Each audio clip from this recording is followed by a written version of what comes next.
What's going on, interwebs? It's that time of year again, when we sit around enjoying temperatures that are way too cold and looking forward to what games will drop in the coming year. While 2022 had a few very highly regarded titles like Elden Ring and God of War, overall, it was a bit of a slow year. 2023 looks to be much more exciting overall, barring any delays of course. We have some tremendous releases on the horizon, so I wanted to take a look at the top 10 games that I'm looking forward to in 2023. This list is subjective of course, and based on what I'm personally excited for. There are lots of exciting releases that aren't on the list, so let me know what games I missed in the comments. Starting with number 10, we have the next entry in the Fire Emblem franchise, Fire Emblem Engage. Fire Emblem has had a great run on the Switch, with 3 houses bringing the mainline games into the spotlight, and Warriors bringing the games to the Muso masses. I have it sitting back in 10th just due to me not being the biggest fan of the genre, with the Fire Emblem series and Final Fantasy Tactics being the only games of this ilk that really have pulled me in. Engage looks like a bit of a return to form for the franchise, with the return of the rock paper scissors mechanics that Fire Emblem 3 Houses lacked. From what we've seen thus far, it looks like a great entry in a franchise that generally delivers awesome experiences. Fire Emblem will be kicking off Nintendo's 2023 with a January 20th release. Moving on to number 9, we have the Resident Evil 4 remake. I know some would have this much higher, and while I'm super excited to play, the fact that it's a remake keeps me from putting it a bit higher on the list. We pretty much know what we're getting here. A current gen remake of Resident Evil 4, like what we've seen Capcom do already with Resident Evil 2 and 3. But hey, a remake of one of the greatest survival horror games of all time is still top 10 worthy for sure. And from what we've seen, this looks like one of the greatest remakes we've seen to date. We'll get even more chances for Ashley to get us killed when Resident Evil 4 Remake drops for all platforms on March 24th. Heading to number 8, we have the sequel to Octopath Traveler, one of Square's best RPGs in recent years in my humble opinion. Me not being the biggest fan of pixel-based games these days, I was very pleasantly surprised when I finally gave Octopath Traveler a try earlier in 2022. It was a great return to the RPGs of old that gave me heavy Chrono Trigger vibes initially, but quickly became its own thing entirely. Octopath has everything covered for fans of the genre. Gorgeous 2.5D graphics, engaging and fun combat, mostly wonderful characters, and a whopping 8 full stories to go through. Octopath Traveler 2 definitely has its work cut out for it trying to live up to the original, but I'm hopeful they will manage to pull off another brilliant RPG when it drops for Nintendo Switch, PS4 and 5, and PC on February 24th. At number 7, I'm going with Star Wars Jedi Survivor. I feel like this one pretty much explains itself. A bigger and better sequel to one of the, if not the, best Star Wars games we've gotten in decades. Cameron Monaghan returns as Jedi Cal Kestis, and we see him dig further into his fight against the Empire in a post-Episode 4 world. With the first one proving popular enough to be deemed official canon to the current Star Wars universe, we should see the lore and worlds pushed even further, and can expect some big reveals that could have implications on the greater Star Wars universe moving forward. So far, we've seen that Respawn is pushing the gameplay even further with new powers, lightsaber abilities, and even new traversal options like mounts. Respawn has a perfect record in my opinion, and this one is definitely a potential Game of the Year contender when it drops for all current platforms on March 17th. We have so many absolutely amazing games lined up to release in 2023, but none have the potential for extreme fanfare quite like our number 6. Hogwarts Legacy. Being the first Harry Potter game in years outside of the LEGO titles, and the first ever Harry Potter game not centered around Harry and friends, Hogwarts Legacy is looking to be a very interesting game. The Harry Potter franchise is one of the few cultural phenomena that was able to reach the heights of Star Wars and The Lord of the Rings.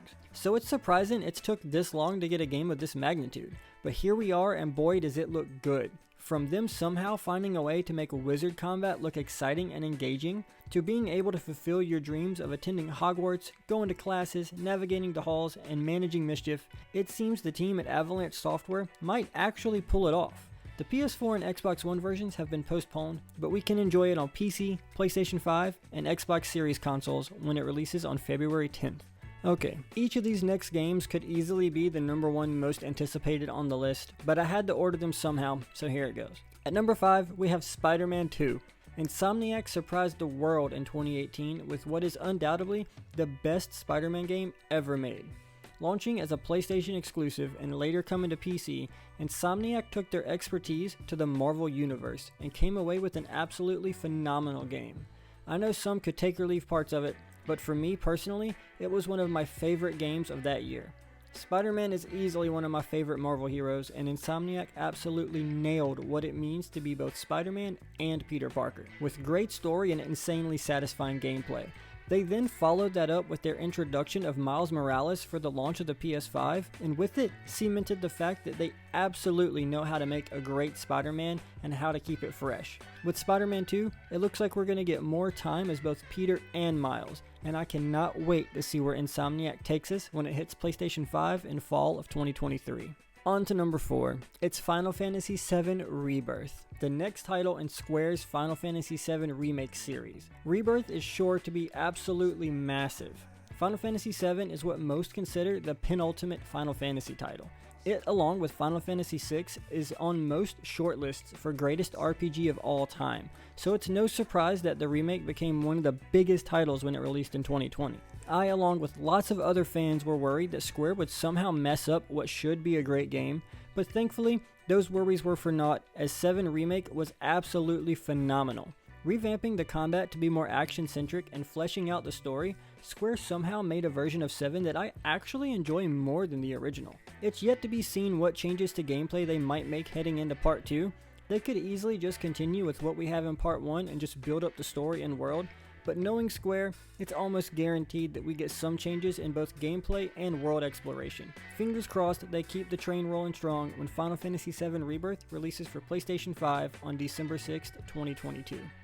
Now we're down to the top 3, and look, any of these games would be a huge capstone for a great year in gaming. We're going to get all 3 in the same year as long as there's no major delays, and that is just insane to me. So at number 3, we have Final Fantasy XVI, our third Square Enix title to grace my most anticipated for 2023. Final Fantasy might just be my favorite franchise of all time.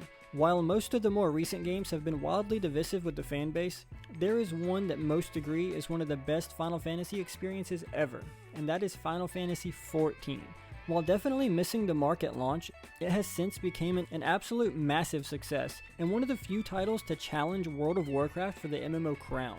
And that's not just because of its great gameplay, world, and systems. It's largely because of its amazing stories. Starting with a big turnaround in Heavensward, director Naoki Yoshida managed to make 14 a shining example of how to turn around a broken game. It's this that makes me so extremely excited for Final Fantasy XVI, as Yoshida and his team is at the helm.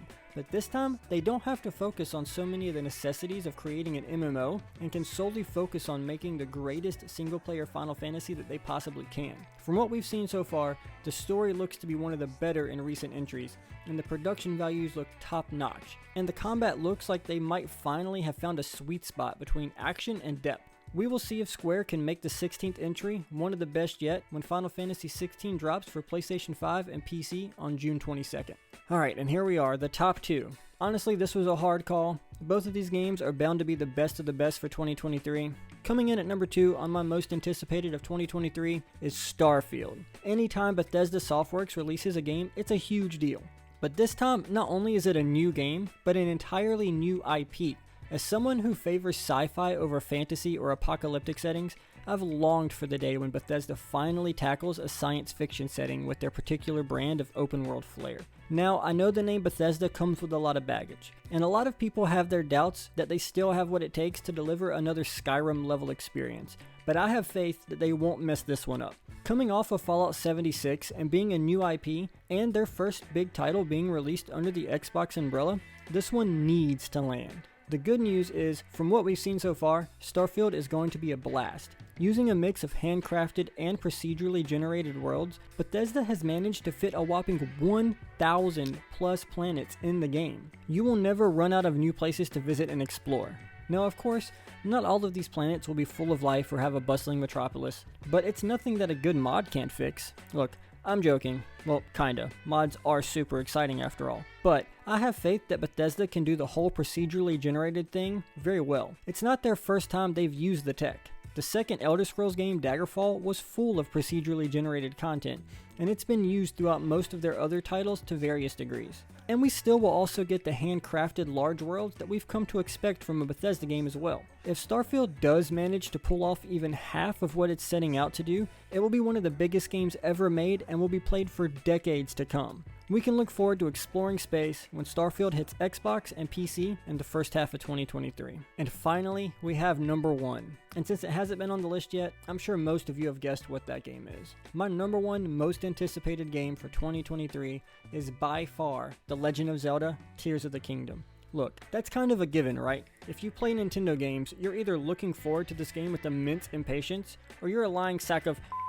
Okay, no, seriously. All jokes aside, for those of us that enjoy our Switch, there is no game higher on the list than Breath of the Wild. Nintendo games rarely miss, but Breath of the Wild was just next level, taking everything we know and love about Zelda and open world games and wrapping it up into a package so open-ended, I still haven't did all there is to do, and it's not even close. You were able to approach the game in any way you wanted, and it expertly gave you tools to explore in a way that felt natural and like you were authentically experiencing the world on your own terms. With this base for Fubayashi, Onama, and team to build off of, the sky is the limit for what they can deliver. And even then, they might surpass expectations.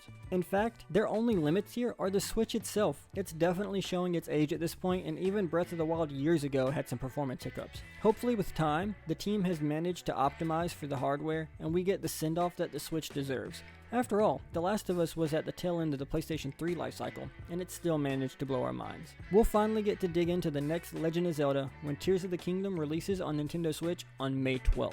Well, that's it. That's my top 10 most anticipated games of 2023. Now, of course, as new games are announced, this is bound to shift and change. Okay, hold up, pause. It's me here in post, and I'm now realizing that I completely forgot Diablo 4. I have no idea how I forgot Diablo 4 was 2023, but I did. I am super excited for Diablo 4. It probably would have been in my top 5 if I had remembered. So yeah, just wanted to throw that in there. Diablo 4 2023. It looks like it's going to be amazing. Alright, on with the video. But 2023 is already looking like an insane year for gaming. I didn't even list games that I'm still super excited for, like Redfall from Arcane and Wolong Fallen Dynasty from Team Ninja. So, what games did I miss? What are your top 10 games in 2023? Be sure to let me know in the comments, and if you enjoyed the video, be sure to like and subscribe so you can see more content throughout the year. I'm making it a point to really try hard at this YouTube thing this year, so why not come on that journey with me? In the next few videos, I'll be looking closer at each console and what they will be bringing to the table in 2023. As always, thanks for watching Interwebs, and have a good one.